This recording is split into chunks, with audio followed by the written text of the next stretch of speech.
मी सध्या उभा आहे कुर्ल्यातील LBS परिसरात शीतल सिनेमा जवळ.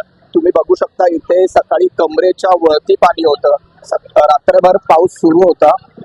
आता परिस्थिती तुम्ही बघाल तर इथे एक गाडी बंद पडलेली, अशा अनेक गाड्या पुढे बंद पडलेल्या आहेत, टू व्हीलर बंद पडलेले आहेत. अनेक दुकानांमध्ये इथे पाणी शिरलेलं आहे. तुम्ही बघू शकता बऱ्याच दुकानामध्ये इथे पाणी शिरलेलं आहे. काही बाजूला अनेक दुकानांमध्ये पाणी शिरलेलं आहे. पर्यायी रस्ता, पर्यायी व्यवस्था म्हणून आता सध्या बसेस सोडण्यात येत आहेत. अनेक LBSच्या विरुद्ध बाजूला गाड्या थांबून होत्या. आता पाण्याचा जोर थोडा ओसरल्यामुळे काही गाड्या आता इथून सोडण्यात येत आहेत. थोड्या वेळापूर्वी पाऊस नव्हता, पण आता पुन्हा पावसाचा जोर वाढल्यामुळे गाड्या सुरू होत नाहीयेत. रेल्वे सुविधा पण अजून टप्पा आहे. इथे उभे असलेल्या कार दुरुस्तीचे काम चालू आहे. अनेक लोक पर्यायी म्हणून चालत पुढील टप्प्यासाठी जात आहेत.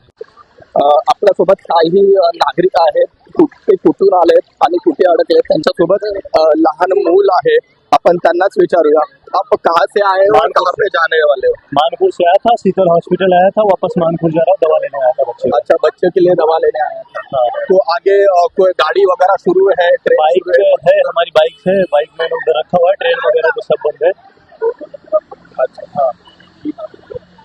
काही इमर्जन्सीसाठी लोक घराबाहेर पडली होती, तीही सध्या अडकलेले आहेत. लोकांना चालत पुढील प्रवास करावा लागतोय, त्यांना पुढच्या टप्प्यासाठी चालत जावं लागतंय. व्हिडिओ जर्नलिस्ट सत्यजित सह गणेश काळे, न्यूज 18 लोकमत, कुर्ला.